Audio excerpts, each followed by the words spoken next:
and so that it will be available for viewing for folks who were not able to join us today. But we will also be having some interaction at the end, toward the end of our hour together today.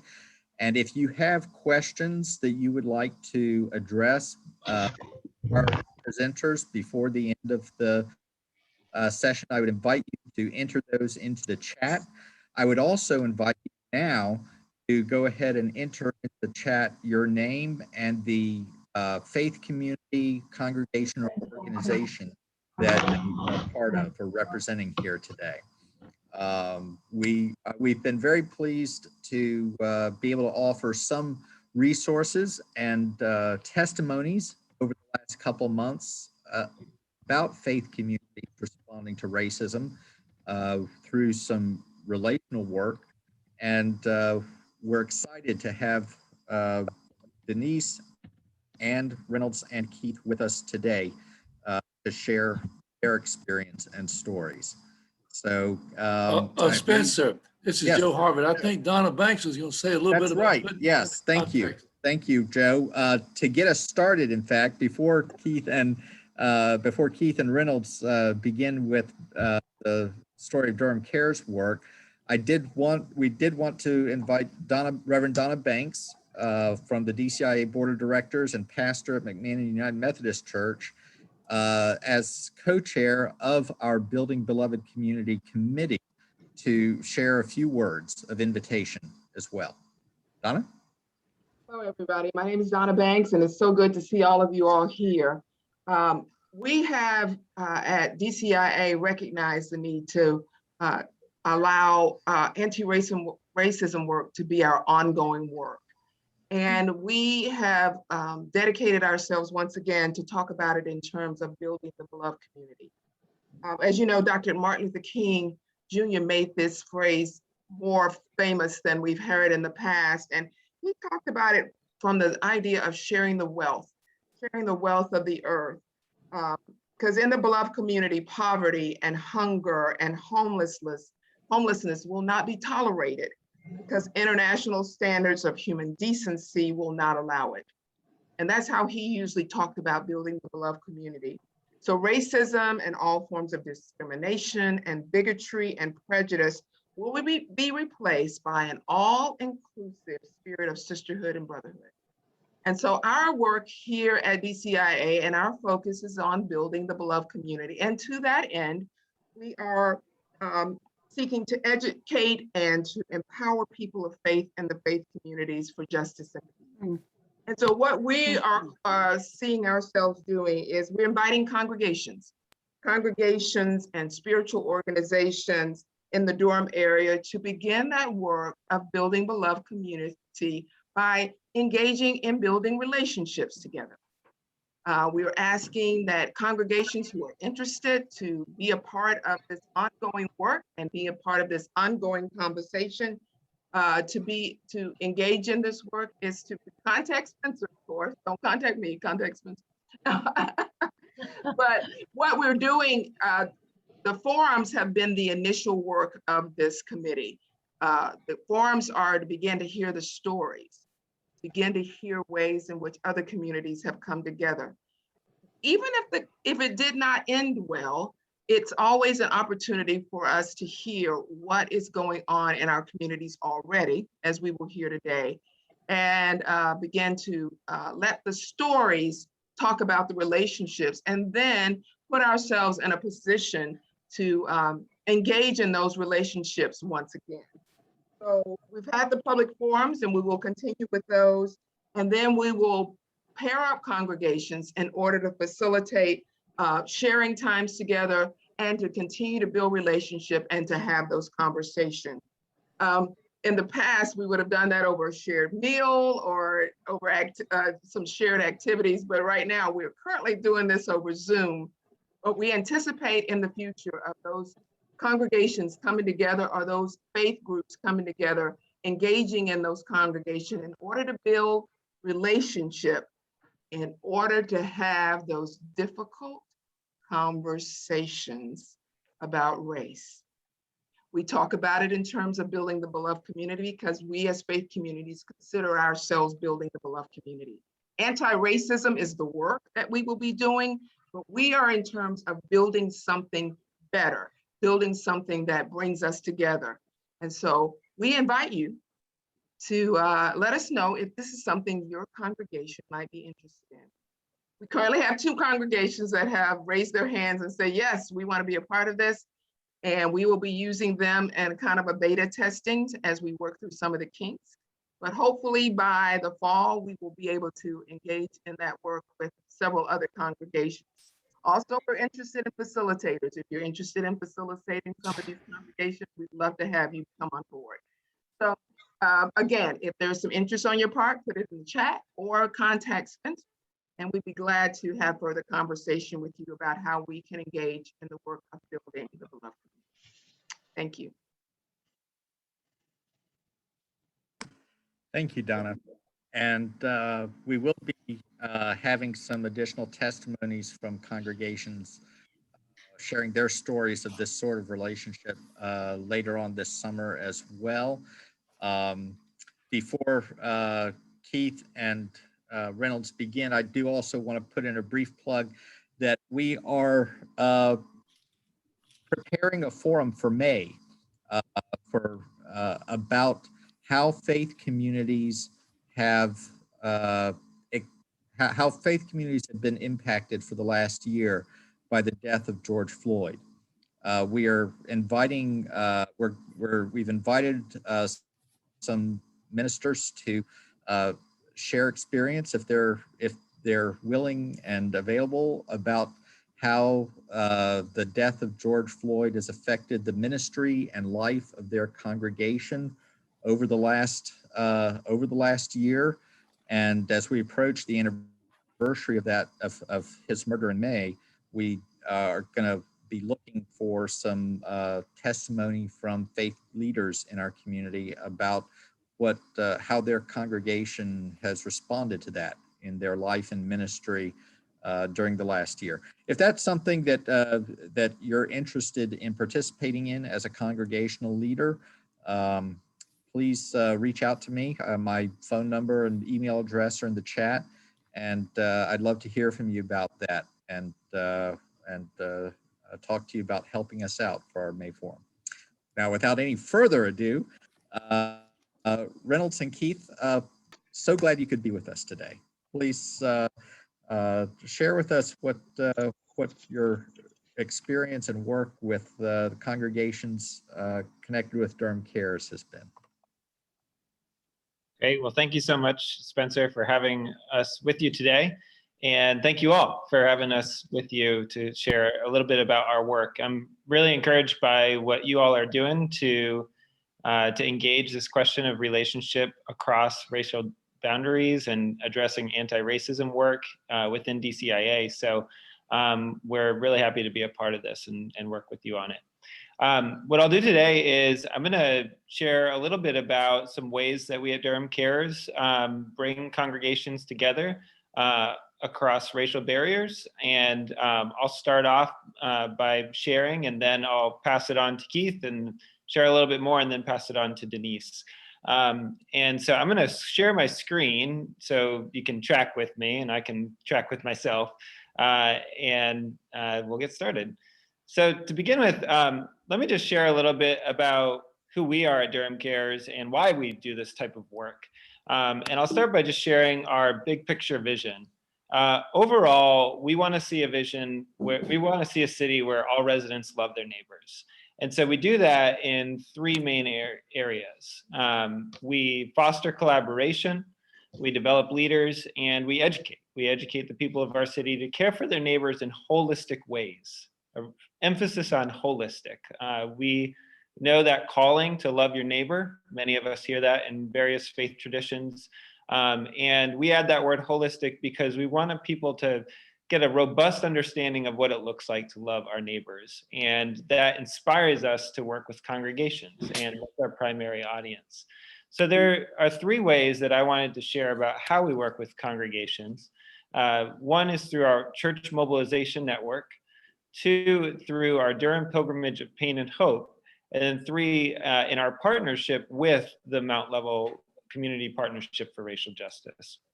So to begin discussing the church mobilization, I'm going to pass it on to Keith now, because our church mobilization work at DurhamCares was really started by Keith, and Keith laid the foundation for that. So I'll pass it on to you, Keith, and then I can share a little bit more after you share. So I'll stop sharing my screen now.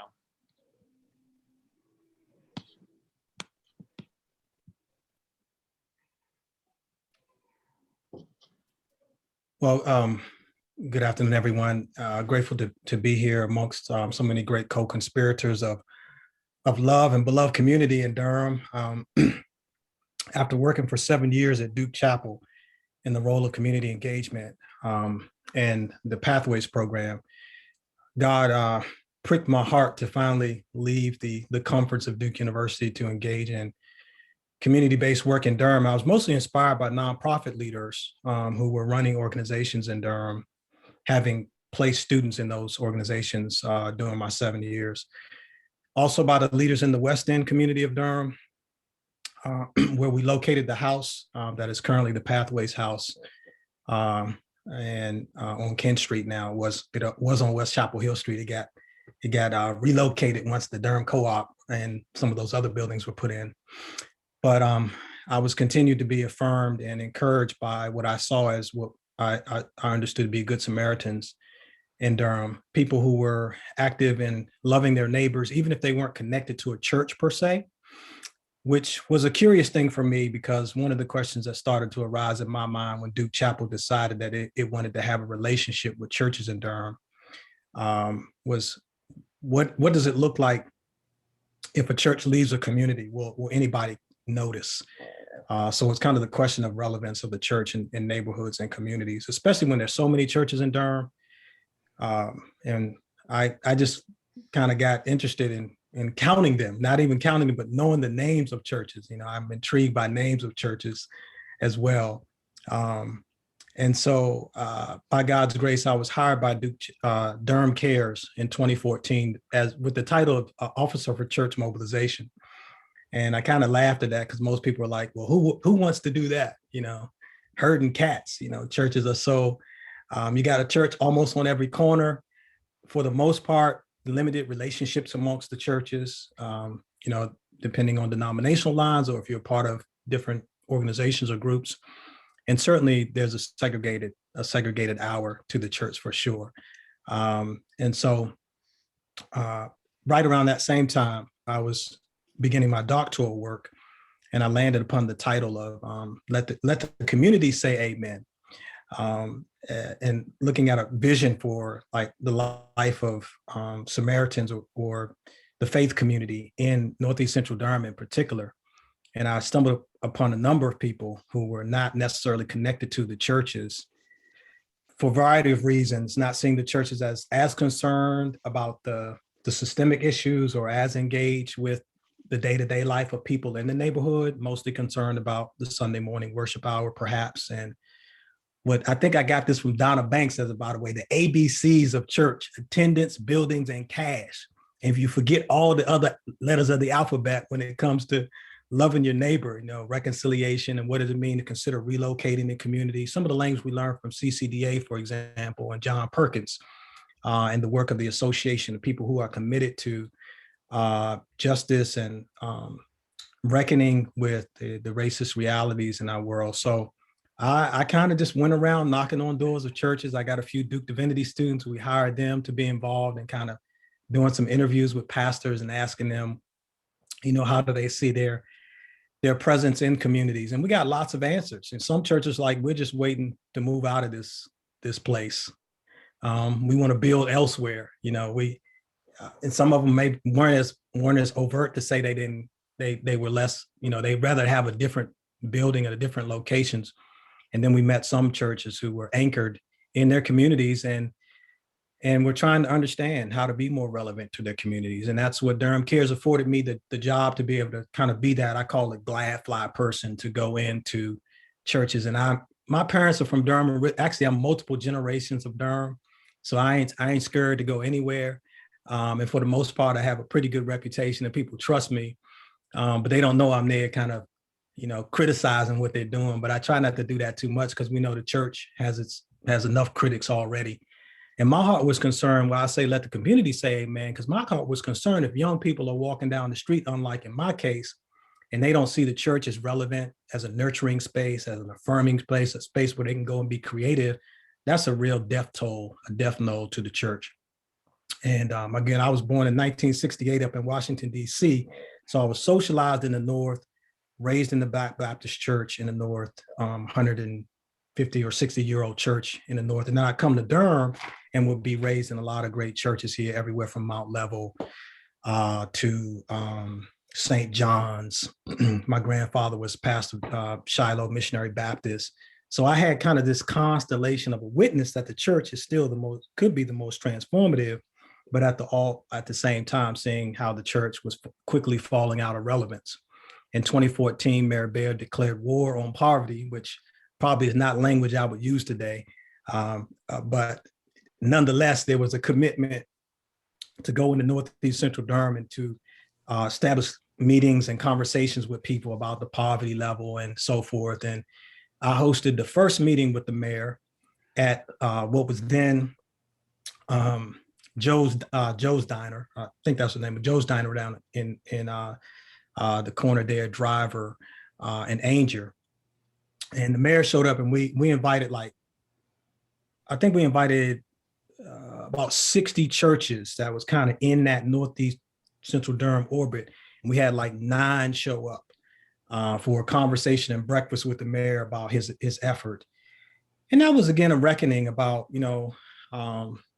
in terms of church capacity, some pastors being bivocational or maybe not having people in the church who could be involved in these sort of public meetings. But it was a telltale sign, again, that, how do we stimulate interactions with churches that are in close proximity to one another, and also that can deal with specific systemic issues.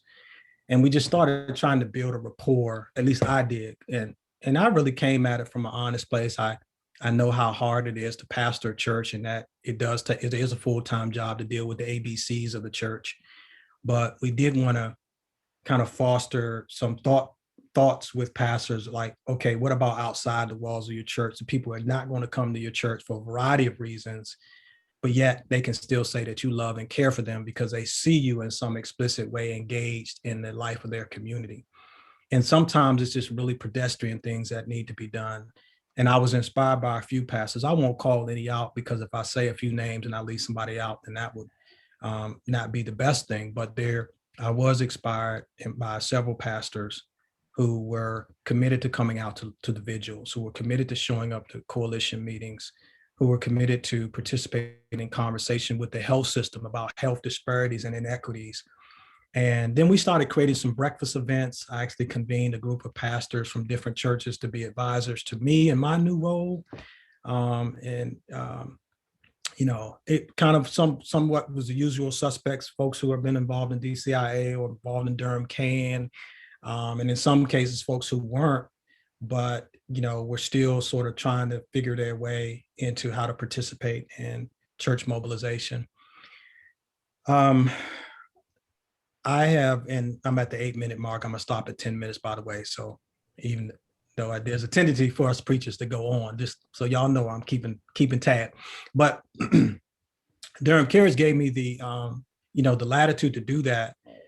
From that work, I stepped out of that role to work with Step Up for about a year, and then we hired Reynolds, and Reynolds has been doing an exceptional job. And right now, we currently have a young man named Jory Bryant, who's a Durham native, who's been literally, his hands have been in the soil, pun intended, with his commitment around the Black farming community and the economic uplift in the Black community, working with leaders, indigenous leaders, and not so much directly with the pastors. My heart was to be in conversation with pastors and to ask them, what are you doing both personally in the community, but also to empower your congregation to commit to justice work.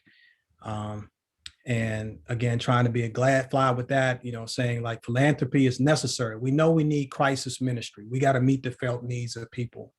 but what does it look to start asking questions like I, encourage others to say, how do we shorten the lines, right? How do we eliminate the need to have more backpacks next year, right? Because we're looking further upstream when it comes to the effects that push people on their backs against the wall around poverty. So as Reynolds said, the mission is educational. The mission is aimed to be transformational in the work of the church, but with the grounding that we do believe the church is still relevant today, even though fewer and fewer people are going to church. Fewer and fewer children are being socialized in the church in the ways that we have. And I have never, there's a little bit to spare for me for that, but then there's a part of it is like, oh, this is just an opportunity for us to reckon with the ways the church is alive, Monday through Friday and Saturday, and beyond the worship hour. So I'll stop there. As I said, I wanted to limit it, but I'm thankful for you all and the invitation to share.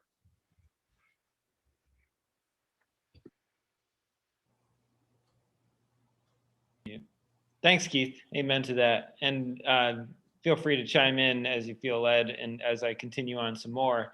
And I'm going to hone in a little bit on the way that the Church Mobilization Network looks in its present form. And Keith talked a little bit about the importance of place in his work. He talked about the West End and East Durham, and place really grounds our philosophy for how we do our Church Mobilization Network. And what it gives us is it's a shared context. Churches, like Keith said, are in proximity to each other. They hear the same sounds. They see the same sights. They experience the same weather.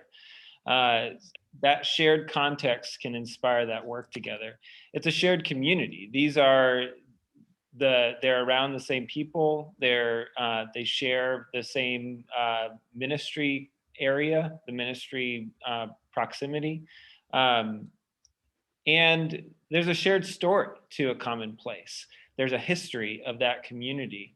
And through that philosophy of having place ground how we organize our churches, it allows the churches to come across from various backgrounds, some very widespread differences, denominational differences, theological differences, ethnic and racial differences. But what they have in common is that shared place. And when we're doing anti-racism work, that shared place is crucially important because it helps churches identify, lament, and dismantle the patterns of racial injustice. We are able to see the story of how injustice has taken place in that particular neighborhood, in the neighborhoods where we work, and the churches learn about that, they encounter that, and they address it together. It's very difficult to address racial injustice without an attention to place, because the same drive that causes us to exploit the land, whether it's through zoning laws, whether it's through gentrification, that causes us to exploit people and dehumanize people.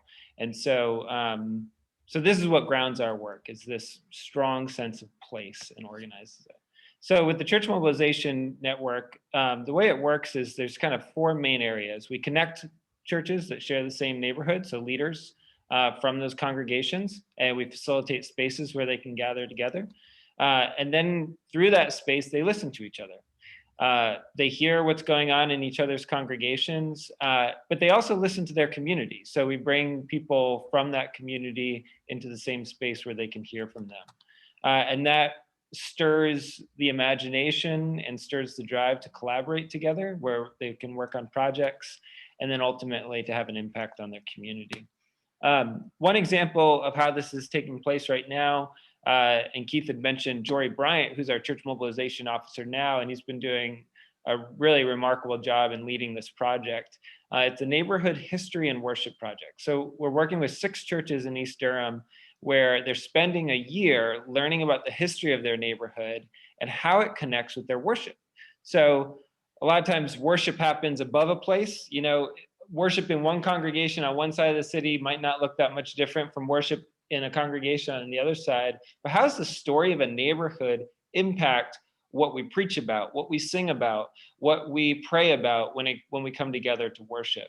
And so they're spending a year learning about the history of their neighborhood and applying it to what their worship looks like. So we're doing that through a partnership with DataWorks NC. So they're providing data on demographic shifts in the neighborhood throughout history, data on housing, laws, things like that. And they are incredible.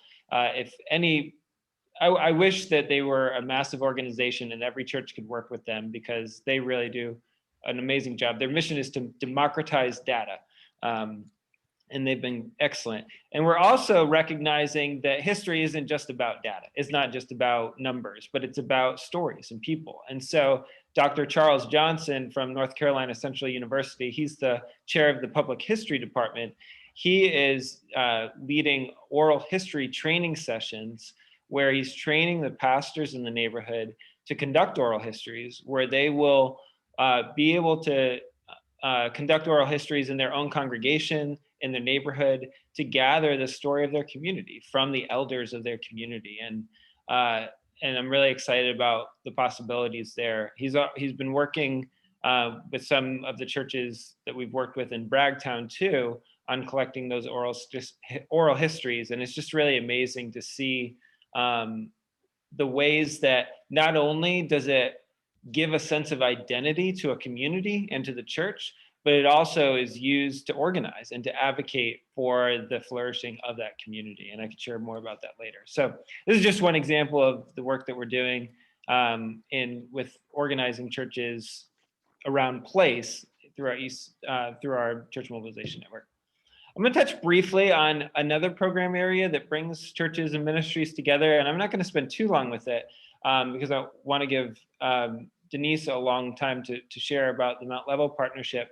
But some of you have heard of the Durham Pilgrimage of Pain and Hope.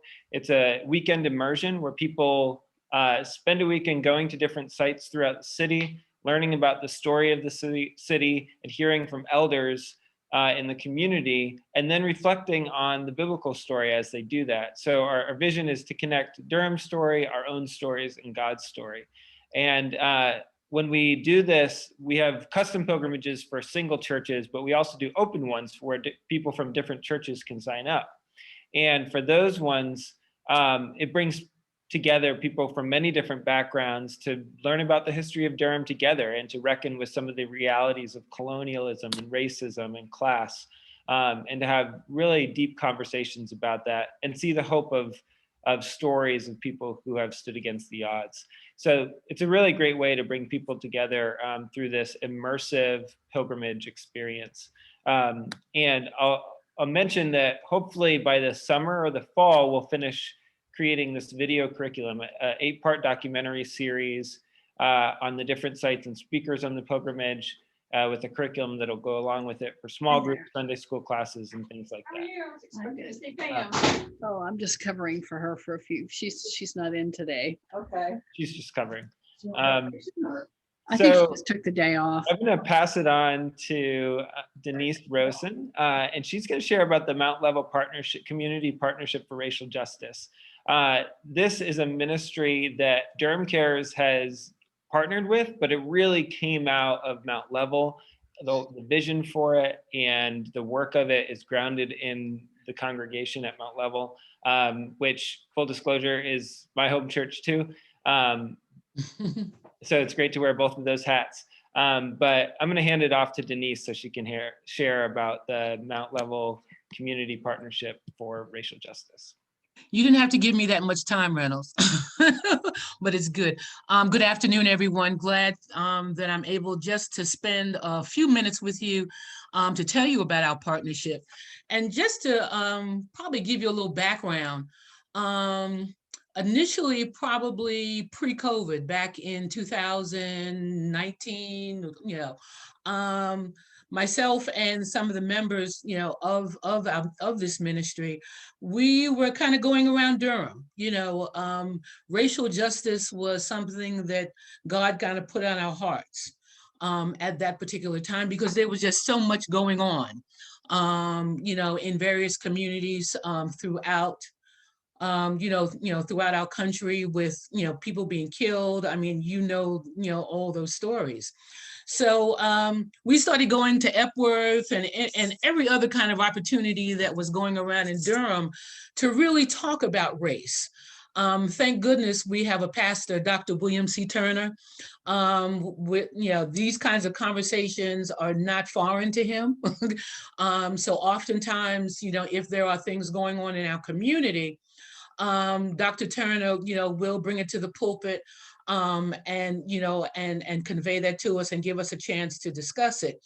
But we did not hear it in other places in the Durham community. So we went to Epworth, a couple of times, and we've had an ongoing relationship for years with Black Knoll Presbyterian Church. So basically what happened with conversation, we ended up, all kind of being interested in this whole piece on racial justice and really seeing the need to bring Jesus into this piece. To bring, what does God say about racial injustice? What does the Bible say about, where does all this come from? So as a result of that, and I wasn't a member initially, but I slowly got in, is that the Mount Level Community Partnership for Racial Justice kind of came out of this need, for us to come together, to bring Christians together, not just Mount Level, but to bring Christians together in the Durham community and begin to talk about some of the things that were going on, because we also, as we begin to talk to each other across racial lines, is that there was not a lot of truth telling, historically, that was going on. And there were a lot of myths about race, and there were some of our Eurocentric brothers and sisters who really didn't have the opportunity to sit down, and to talk to people of other races for whatever reason. So this ministry enabled us in a comfortable space, in a loving space, in a caring space, to be able to talk about some of our own experiences and the need to move across racial lines and to talk about this thing called racial justice. So just a few points, and I wish I could share this, but I don't have the expertise to share the screen, but I can always answer questions or whatever if you need. Just a few major points about this ministry, and we do call it a ministry. Dr. Turner, when we first started, said, well, why is this a ministry? As opposed to, just a group or whatever, is that we want Jesus to be the center of this. We want the love of Jesus to permeate this thing called racial injustice, because as we began to do our research and do some truth telling, we found out that race is a man-made thing. If you look in the Bible, even, it's been misinterpreted in many ways, but as you look in the Bible, there's nothing that says anything about race. So it's a man-made thing, that we have misused and oppressed people and all of that. So we wanted to bring the love of Jesus into this ministry and get to a point where we feel more comfortable in talking about who we are, because we're all made in the image of God. So the first thing which we wanted to do was educating and organizing around racial justice issues and to generate dialogue that promotes truth-telling, forgiveness, and healing. Because we acknowledge that, as I said before, that there needs to be some truth-telling. We need to know where this thing called racial injustice has come from, how it has grown and how it influences our lives. And most of all, how, unfortunately, the church had a part of that, in this whole piece. The need for forgiveness and also the need for healing, because we saw, as we began to discuss more and more with our Eurocentric brothers and sisters, that some healing needed to be done, because sometimes there was some guilt that came out of these conversations, okay?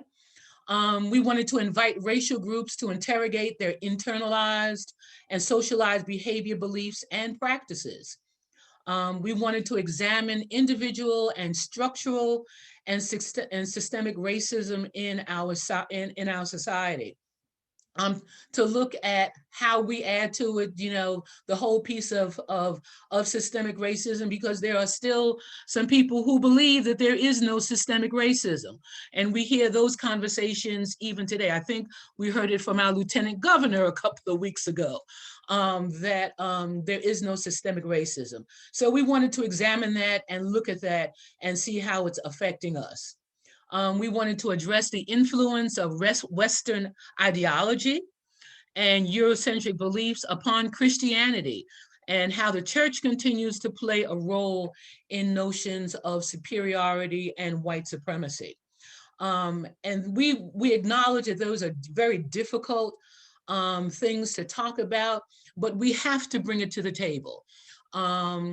If we're talking about loving each other and respecting one another, we have to bring those hard conversations, to the table, and out of it, begin to do what Jesus wants us to do. So those are the four major points, of our ministry, and some of the ways over the past year or two that we have tried to stick to our mission is then back in November of 2019, we did a town hall summit on racial reconciliation, and got a chance to, Dr. Turner and some other people who were invited really talked about the need for racial reconciliation. Back in July of last year, and I don't know if any of you had the opportunity to come, we had Dr. Willie Jennings, who is a past member of Mount Level Missionary Baptist Church, and also was a professor at Duke Divinity School at the time. He's now at Yale. But we had a really good in-depth conversation about racism, and the history of the problem. So he did that in a two-part session to really talk about where this thing called racism, has come from, and what are the things that we need to consider. And like Reynolds was just saying before, place is a very important part, of really taking apart this racism and see how racism is perpetuated, and all of that, and how it's looked at. Then we did a book study back in from August to October. We did a book study on Stand Your Ground, which is an excellent book on racism, really kind of bases. Dr. Brown gave her book had a root of the whole killing of Trayvon Martin, and how that whole Stand Your Ground piece added to it and gave us a really good historical perspective of where racism came from and the whole piece of white superiority. And we did that for a couple of months last year. Then shortly after that, we formulated our partnership. So the partnership officially with our planning committee came about probably around September. With Blacknall Presbyterian Church and Epworth United Methodist Church. Then we had our Advent service back in December, Community Rising Together, which we wanted to commemorate the coming of Jesus, but also our community coming together and rising up and acknowledging some of the racial injustices that were happening in our communities, and what we needed to do, in order to fight this thing. So, we had an Advent service back in December. And as one of your ministers mentioned, we have an Easter Vigil coming up on April 3rd, again, Community Rising from the Grave to the Resurrection. And that will be held on April 3rd at Mount Level Missionary Baptist Church parking lot. We're coming off of Zoom, we hope, and be able to do that in person. So we hope that you all will be able to attend, at least some of you be able to attend that. And then we've been talking about doing another book study on caste. the book by Isabel Wilkerson. And we're hopefully anticipating doing that in either spring or summer of this year, which really, again, talks about the racial injustices, but specifically around, three groups. Very heart-wrenching book. Got a chance to read that. I don't know if any of you all have, but we thought that that would add to our education and looking to see not only but race, but also this thing called caste. Has perpetuated hatred and evil in our world. So we've been trying to keep busy.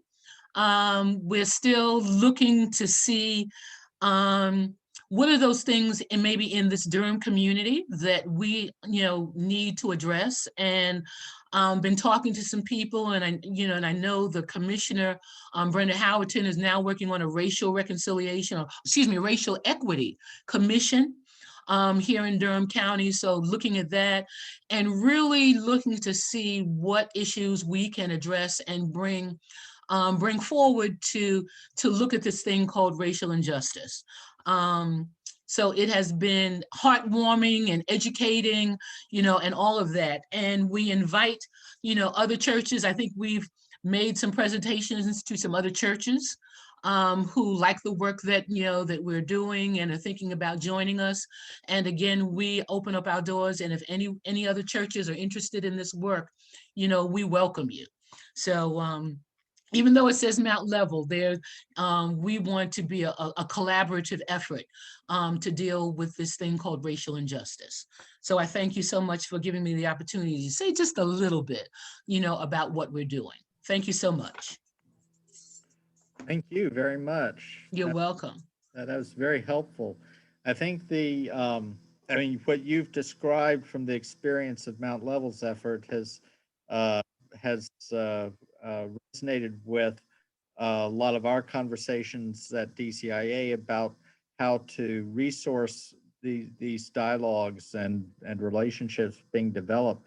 Having shared book studies and reading resources, shared video or lecture presentation resources to help facilitate the dialogue, to bring some of that important truth-telling to the table for honest relationships to grow from.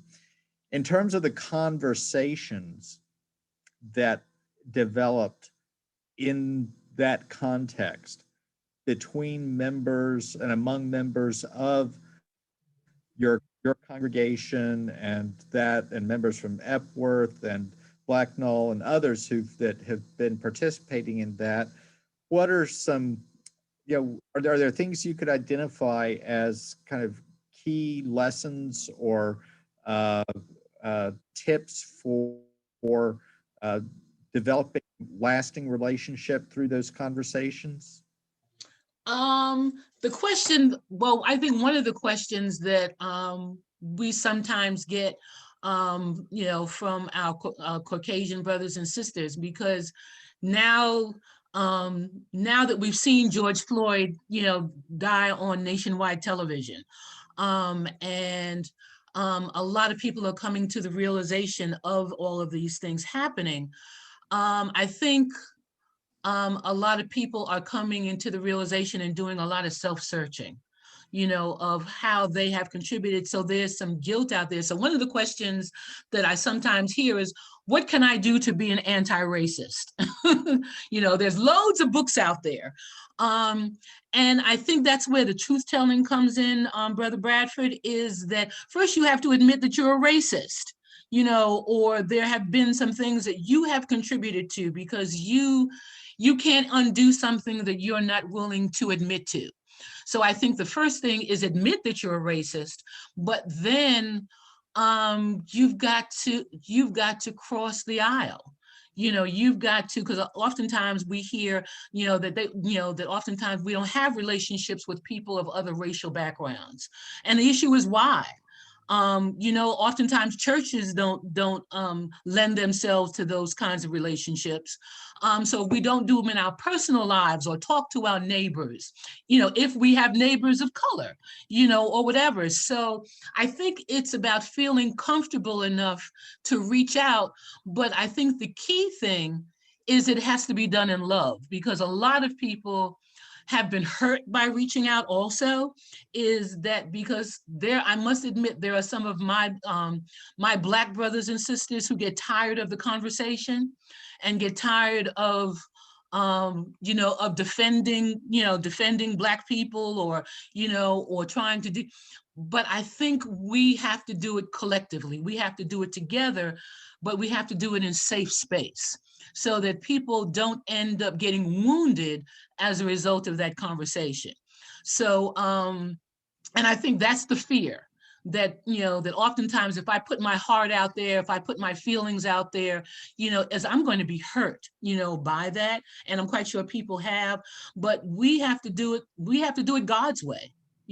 We have to tell the truth. We have to admit to the sins that we have committed, but then we have to heal in love. Thanks.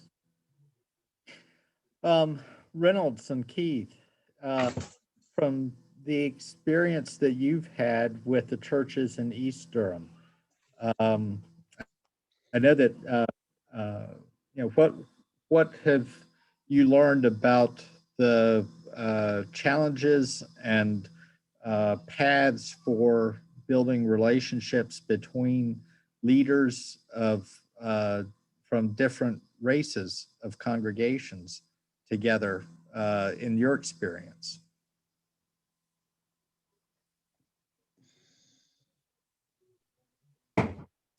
Well, Runs, you might want to say what the experience has been like with the East Durham Vital Worship Movement. I know that I've been, as board chair, I'm not as directly as engaged in the on the ground dynamics. I know there's been deep and vulnerable and courageous conversations. And I think there was one Hispanic church that was a part of the initial grant that may not have persisted, and that might have been a language barrier, but Reynolds may say more about that. That was something that I lamented, that we weren't able to abide with the Hispanic congregation. When I first got engaged in literally walking and riding my bike through Northeast Central Durham and reckoning with some of the history there. For example, at one time there was a ministry called Agape that folks might be familiar with. A woman, I forget her, I think her first name was Louise or something like that. And I met her sometime, and I knew about Agape through some of its work with working with the youth in that community. And I'd heard, generally positive things about the work. But I don't know that Agape was particularly connected to any of the churches in proximity there in any explicit way. Of course, we know about Antioch Baptist Church and Pastor Page and the long history there. But Duke Chapel actually established a relationship with Antioch and Pastor Page that was very intentional and deliberate between the two congregations coming together and Pastor Page coming over and we had meals there and some things. So I didn't see, there wasn't much. You really have to commit. The idea of beloved community has to be sort of lodged in your spirit to say, I'm going to make time to cross the color line, like to do the work that it takes to establish relationships. And of course, the way we talk about location, Northeast Central Durham, predominantly African-American. You have the Hispanic neighbors there as well. When events happen, so example, like in 2015, I think a police officer I believe they shot and killed an Hispanic man who was wielding a knife, right? And it wasn't like that brought the community together across faith traditions I think those are missed opportunities. We never like to really, I think in this season of the Lent season, we kind of come to terms that we all are dust, and to dust we shall return. And our vulnerabilities are more explicit. But there's been lots of missed opportunities for there to be intentional dialogue. And part of DurhamCares' aspiration was to sort of set these opportunities up, what I call these women at the well encounters, or, the Nicodemus encounter. Like, I think I can actually learn something from, a Black person, a white person saying, I think there's something I can learn from you, and I don't have to have an agenda. We're not going to try to come and change your community or colonize it and so forth. All that is next to impossible to do unless you have something like what Mount Level is doing. Like, we're going to intentionally, and as I've heard gestured here. So for the most part, none of that was happening in 2014, 15, 16. I think it was 15 when Mother Emanuel Church, we had that, horrific event happen. And the sting of that still is it's sort of like, if you haven't already built trust and some engagement, it's like just creates a wider gulf, right? Of that hate and that like fear of white folks being in our communities, entering our churches. And it has to be a great move of God on the hearts of a committed few who are going to say, we're going to, especially depending on the neighborhood and community and the history of that neighborhood community. And if if you go back and look at the history, you saw the white flight, the white churches left these neighborhoods, right? When there was violence and I was getting all these stories told to me by people who have been white and Black, who had known this history for a long time. And so it's amazing how, what we assumed to be decades ago in many people's minds, that was just yesterday. And it's not going to turn around very quickly based on the horrific kind of interactions we've had. The last thing I'll say is, even if you look at something like Habitat for Humanity, right?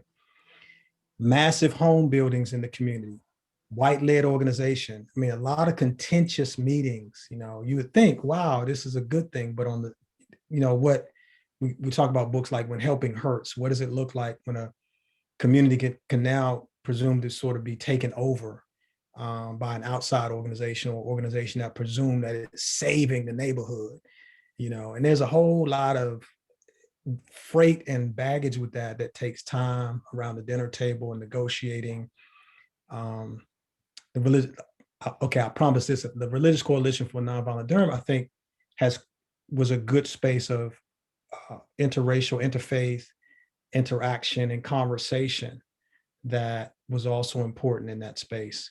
But there was limited ongoing church engagement with that as well. So. Any other questions? Go ahead, Rob. Go ahead. Well, I'll just name, I think one of the gifts of both of these, the East Durham work with the churches and the Mount Level partnership, is they both have common learning. We're learning together, going through book studies, or we'll have people come and share with us, teaching oral histories, things like that.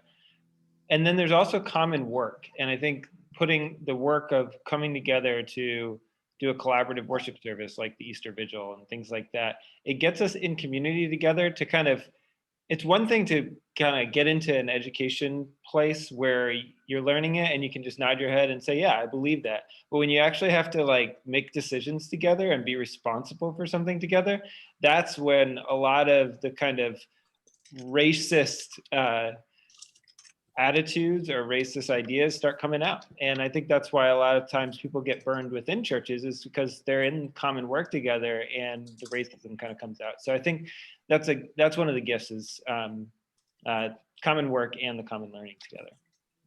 Thanks, Reynolds. Can I just add one thing, if you don't mind? Just yes. Well, we'll close with you, Miss Rosen. But Dr.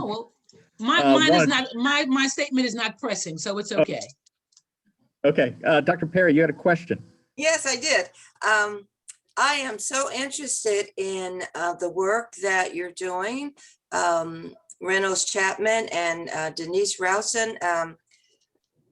Members of our church have been talking about establishing committees that will begin to do some of the work that you've just described. And I've been talking to Reverend Bradford over the last few weeks, and certainly wanted to make a connection with you. And so if you would leave your phone numbers, I had started writing a message.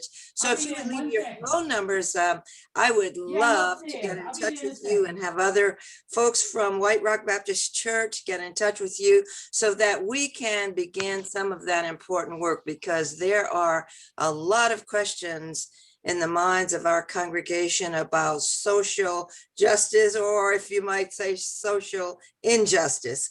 So if you could leave your numbers, that would be wonderful. I would certainly like to talk more personally with you. I thank you. You've done an excellent job today. Thank you. Reynolds, are Thank you you. going to leave it? I just left my email address and my cell phone number in the Okay. chat.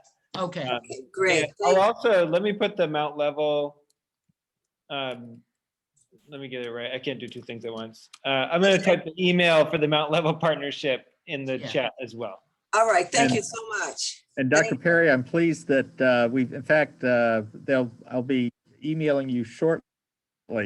Couldn't get it off before our Zoom today, but about Presbyterian Church pastor ready that's interested in meeting with you and folks at from White Rock shortly. So. Oh, wonderful. That is so great. Thank you so much. This has been a wonderful forum, and I've enjoyed every word. Thank you. Denise, you had some closing thoughts? Spencer. Yes, Joe. I hope that this will encourage some other congregations to put their feet in the water. Yes, so do I. Try it out. So do I. And one of the things we wanted to say, along with Donna, we're the committee for building the beloved community, are willing to be supportive and keep you in touch with people like Chapman. The other thing is, the one impression I had is this really takes commitment. It does. The fact that you spent a year getting to know each other's worship and community, that's a big deal, it seems to me. And it seems to me without the longevity of working over a period of time, it's hard to build relationships. I thank you all. What an interesting conversation. Denise, you had some closing. Yeah, I'm really just kind of agreeing, with Brother Harvard and Chapman, because I wanted to say that with Blacknall, Mount Level Missionary Baptist Church had a long-standing meeting with Blacknall. We got together around Easter.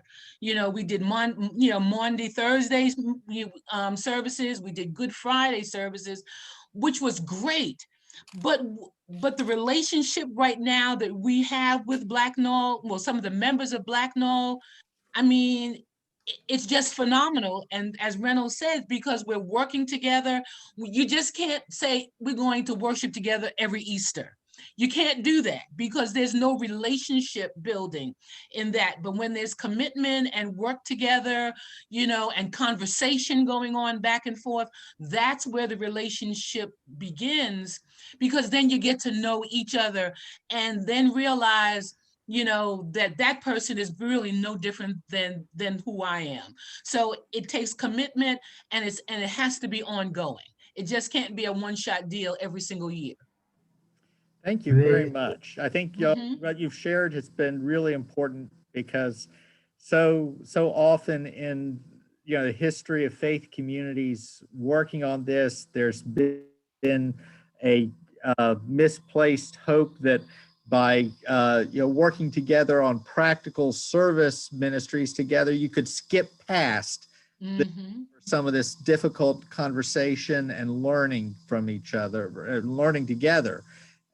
Or that maybe by doing some of the shared faith activities together, Exactly, you could skip past the need for that relational work and truth telling that you were describing so aptly. But the truth is that for meaningful spiritual change, there is no skipping past that relationship building with the truth telling and the listening that goes along with it. And the love and healing and forgiveness. Yeah. Yes. So we're so excited that you've been willing to share about your experience with that and the work that y'all have been doing in that. And we hope to draw more faith communities in Durham into that work with you and with each other. So thanks again so much. My pleasure. I just want to again invite the ministers who are still on today. If you have stories and experiences you would like to share about the impact that George Floyd's death has had on your congregation and your ministry the last year, please reach out and let us know. We will be sharing some of that together publicly in May, and would invite people to be part of that. Thank you all again. In next month, DCIA's forum on April the 20th, we hope to have some presenters sharing about the resources of the new American Rescue Act funding in Durham and North Carolina, and maybe a little bit about how congregations are looking and planning and thinking about reopening some in-person activities later on this year. So, and we certainly invite all of your faith communities to prepare for the Durham Crop Walk, April 10th through 18th, and to visit durhamcropwalk.org if you have not yet organized a team in your congregation for this hunger and poverty relief work. Thank you again for coming out today, and blessings on you and your faith communities for the week and the month ahead.